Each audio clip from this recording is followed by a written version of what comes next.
Good evening. आज हम लोग पढ़ाई करेंगे वर्ग 6 विषय सामाजिक आर्थिक एवं राजनीतिक जीवन अध्याय 1 विविधता की समझ। इस अध्याय के पहला पाठ हम लोग देख चुके हैं, जिसमें हम लोग देखे कि विविधता क्या है, विविधता हमें कैसे समृद्ध करती है।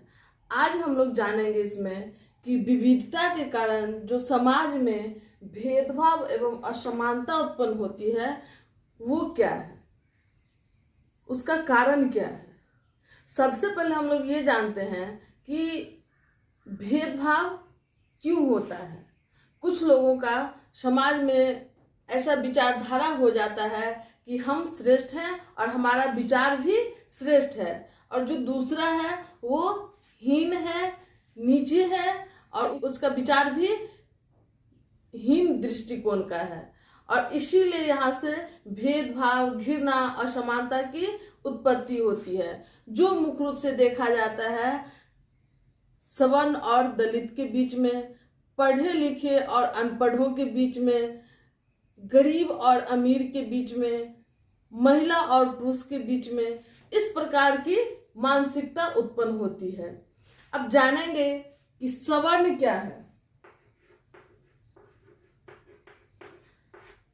सवर्ण में मुख्य रूप से अग्रणी जाति के लोग को रखा गया है, जिसमें ब्राह्मण, भूमिहार, राजपूत, इन सबों को सवर्ण वर्ग में रखा जाता है। जिसे सामान्य वर्ग हम लोग आजकल जो ऑफिशियली लैंग्वेज में प्रयोग करते हैं उसे सामान्य वर्ग कहा जाता है, जनरल जिसे कहते हैं। और दलित वर्ग में वैसे लोगों को रखा गया है जो दबा कुचला शोषित हो, जिसके अधिकार को छीना गया हो, उसे दलित वर्ग कहा गया है। लेकिन आजकल जो दलित वर्ग होते हैं उसमें पहले के अछूतों को रखा गया है, जिसमें मुख्य रूप से उस समय जिसे अछूत कहा जाता था, जैसे डोम, चमार, इन सभी जाति के लोगों को इसमें रखा गया है। तो इन सबों के बीच में घृणा का दृष्टिकोण एक विकसित हुआ था, भेदभाव का दृष्टिकोण विकसित हुआ था, जो अब इतना विस्तृत रूप ले चुका है कि किसी भी जाति के लोग में सवर्ण की भावना उत्पन्न हो जाती है। सवर्ण इन द सेंस कि अब मान लीजिए कि ओबीसी का कोई जाति है, उदाहरण स्वरूप मान लीजिए कि कुर्मी जाति का लोग है। अब कुर्मी जाति अपने से अपने कास्ट में भी कई प्रकार के उपकास्ट होते हैं। अपने कास्ट में जो जिसे वो नीचे मानते हैं उससे भी घृणा करते हैं। तो ये क्या शो करता है कि सवर्ण में अब मुख्य रूप से ब्राह्मण, राजपूत, भूमिहार नहीं रह गया। अब इसमें सभी जाति के मन में सवर्ण वाली भावना आ चुकी है कि अपने से छोटे जाति को हम घृणा की दृष्टि से देखते हैं, भेदभाव की दृष्टि से देखते हैं, असमानता के दृष्टिकोण से देखते हैं, नफरत करते हैं उससे। तो ऐसी मनोवृत्ति हर जाति में हो गई है। तो इस चीज को मिटाने की आवश्यकता पे बल दिया है हमारे संविधान में। अब इसका कारण क्या है, हम लोग जान लिए कि भेदभाव किस प्रकार से होता है। अब देखेंगे कि समाज में सुनेंगे पुरुष, हमारा समाज जो है वो पितृसत्तात्मक समाज है। अक्सर पुरुष के मुंह से कहा जाता है कि महिला का बुद्धि ही नहीं होता है, महिला की बुद्धि घुटना में होती है। तो कुछ से कुछ उल जुलूल बात महिला के ऊपर थोप दिया जाता है। परिवार में डिसीजन मेकिंग के काम में अक्सर महिला को इग्नोर किया जाता है। तो इस तरह की भावना देखी जाती है पुरुषों के बीच में रहता है। जब इस सब का कारण क्या है, इसका मुख्य कारण है अशिक्षा, अविश्वास, अंधविश्वास, गरीबी, स्वार्थ। अब देखिए अशिक्षा, जिसे ज्ञान ही नहीं रहेगा, जो जानेंगे ही नहीं कि सभी लोग एक हैं, हम लोग एक जैसे हैं। आपकी किताब में भी आगे दिया हुआ है लहू का रंग एक है, लहू का रंग एक है, अमीर क्या गरीब क्या, बने हैं एक खाक से, दूर क्या करीब क्या। इस कविता जो आपकी किताब के अंतिम पन्ना में दिया हुआ है, जिसका पेज नंबर है 11, और इस कविता को जब आप पढ़ेंगे तो आपको समझ आएगी कि किस प्रकार से एकता की बात कही गई है और कैसे लोगों के बीच में एकता को बढ़ाना चाहिए, घृणा और भेदभाव को, असमानता को कम करनी चाहिए। यहीं पे अशिक्षा आगे हो जाता है, जो पढ़ेगा ही नहीं, जो जानेगा ही नहीं। बताइए, शिक्षा ऐसी चीज है जो आपके 6 क्लास में, 6ठा क्लास में बता देता है कि कैसे हम लोग को एकता बना के समाज में रहना है, घृणा नहीं फैलाना है। तो इसलिए शिक्षा नहीं है तो वहाँ घृणा है, वहाँ भेदभाव है, वहाँ असमानता है, वहाँ हिंसा है। और विश्वास, अगर कोई व्यक्ति आपको कहते हैं, पढ़े लिखे वर्ग भी अगर आपसे बोलते हैं कि नहीं, आप जो सोच रहे हैं वो गलत है, आप जाति पे, धर्म पे, इस अमीरी गरीबी पे घृणा नहीं कीजिए, तो आपको उस पर विश्वास नहीं होगा। क्योंकि आपका अगर दिमाग ही कुंद हो जाएगा, आप पढ़ के नहीं समझ सकते हैं, अपने से रिसर्च करके नहीं समझ सकते हैं, तो दूसरे के बात पे, परंपरागत जो चली आ रही व्यवस्था है उसके ऊपर आप दूसरे पढ़े लिखे लोगों की बात को नहीं समझ सकते हैं। अंधविश्वास, जो लोग सदियों से गुमराह कर रहे हैं लोगों को, जाति के नाम पे, धर्म के नाम पे, अमीरी गरीबी के नाम पे, अगड़ी पिछड़ी के नाम पे, उन पे आप विश्वास धड़ल्ले करते जा रहे हैं। इसे ही अंधविश्वास कहा जाता है। बिना तर्क के आधार पे किसी के बात को मान लेना, किसी चीज को अपना लेना, वही अंधविश्वास कहलाता है। गरीबी, गरीबी से तो आप अवगत ही हैं, जिसको जीने की मामूली आवश्यकता पूर्ति का व्यवस्था नहीं रहता है, उसे ही गरीब कहा जाता है। स्वार्थ में आप देखेंगे कि हमारे देश की राजनीतिक व्यवस्था ऐसी है कि लोग जानते हैं, पढ़े लिखे वर्ग हैं और जानते हैं कि समाज में धर्म, जाति, अमीर गरीब में किसी प्रकार का भेदभाव नहीं किया जा सकता है, फिर भी वो अपने वोट बैंक को बढ़ाने के लिए, स्वार्थ की पूर्ति के लिए धर्म को आगे बढ़ाते हैं, जाति को आगे बढ़ाते हैं, लैंगिक असमानता को आगे बढ़ाते हैं, जिसे जनता जितना जल्दी समझ लेगी उतना जल्दी इस स्वार्थ परक नेताओं को अपने समाज से बाहर निकाल फेंकेगी। इसलिए आवश्यकता क्या है? शिक्षा की आवश्यकता है, और शिक्षा को दूर करके इन स्वार्थियों से दूर होना है हम लोगों को। ऐसी बात है। चलिए, इन सभी के कारण हम लोग देख लिए कि असमानता और भेदभाव बढ़ रहा है। अब एक छोटी सी कहानी के माध्यम से आपको बताना चाहते हैं कि लैंगिक असमानता क्या है। एक रामजीवन नाम के व्यक्ति सुपौल जिला के हैं और उनकी एक रामजीवन नाम के व्यक्ति हैं, सुखपुर गांव के हैं और वो एक प्रतिष्ठित व्यक्ति वहां पे हैं।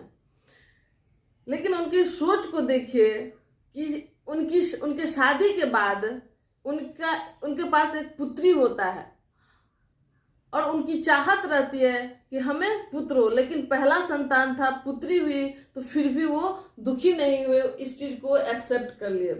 लेकिन पुत्र की तमन्ना उनके दिल में कहीं ना कहीं बनी रहती है। फिर वो अगले साल उनके पास एक बच्ची का फिर जन्म हो जाता है। वो काफी दुखी हो जाते हैं कि लगता है मेरे भाग्य में पुत्र सुख नहीं है।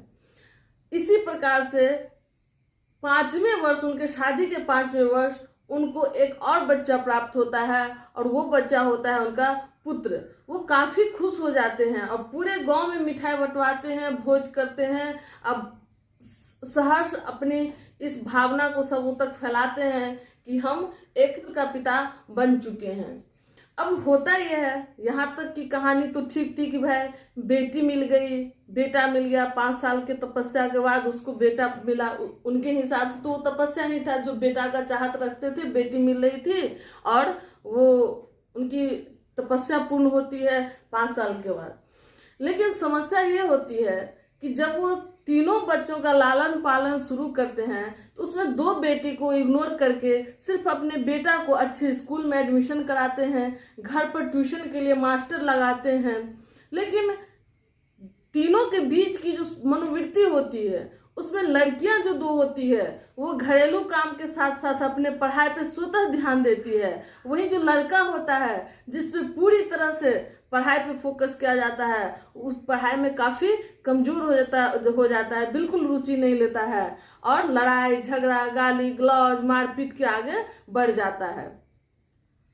इससे क्या आप देख रहे हैं कि पुत्री को किस तरह से निगलेक्ट किया गया, उसे कम आंका गया। लेकिन आप आगे जब पढ़ेंगे या इस दुनिया में जानते होंगे तो कई ऐसी बेटियां हैं जो अपने नाम को इतिहास में दर्ज कराने का काम की है।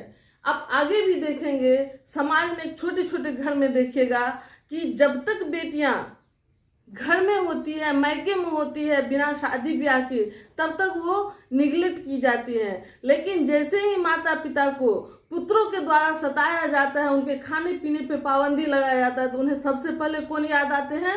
बेटी याद आती हैं। और फिर वो बेटी से अपनी मन के पीड़ा को रखती हैं और बेटियां उसका निदान तक करती है। जितना कम उसके पास हैसियत हो उसी में से वो बचा करके अपने माँ को, अपने पिता को कभी वो अकेला नहीं छोड़ना चाहती है। इस तरह की कई उदाहरण आपको आसपास के घर में भी देखा जा सकता है।